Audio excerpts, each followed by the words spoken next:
दरम्यान मराठा आरक्षणाच्या मुद्द्यावरून पुन्हा एकदा शाब्दिक युद्ध रंगलाय। भाजपचे नेते प्रवीण दरेकर यांनी मनोज जरांगे यांच्यावर टीका केली आहे। आरोप करायला अक्कल लागत नाही असं दरेकर म्हणाले। बावनकुळेंनी फोन करून प्रमाणपत्र थांबवली असा आरोप जरांगेंनी केला होता, त्यावरून दरेकरांनी निशाणा साधलाय।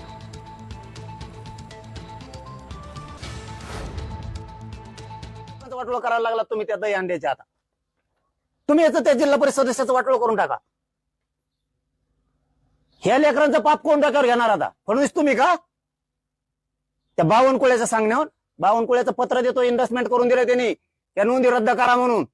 हो, हे फडणवीस लक्षात ठेवा तुम्ही। आता त्या बावनकुळ्याने मराठ्यांचं वाटोळ करायचं ठरवलंय। त्यांनी इन्व्हेस्टमेंट करून पत्र दिलंय की नोंदी रद्द करा।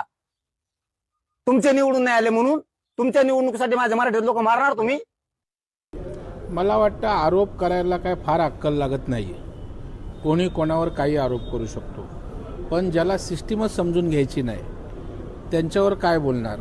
जात पडताळणी समिती ही क्वाशी ज्युडिशरी अथॉरिटी आहे आणि ह्यांना न्यायालयीन पॉवर आहेत आणि असा कुठलाही मंत्री हस्तक्षेप करू शकत नाही। लेखी द्यायचा तर विषय नाही, कारण ते कंटेम्प्ट होईल आणि त्या ठिकाणी काही त्रुटी असतील म्हणून त्या नोंदी कॅन्सल केल्या असतील। जर तुमचं म्हणणं आहे की नाही जाणीवपूर्वक केल्या आहेत आणि काही त्रुटींच्या पूर्तता करायला सांगितलं, पूर्तता केल्यावर पुन्हा ती नोंद होईल। चुकीचं केलं असेल तर अपील अथॉरिटी आपल्याला आहे, अपिलात आपण निर्णय घेऊ, पण झोपलेल्याला जागा करता येतं, झोपेचं सोंग घेतलेल्याला जागा करता येत नाही।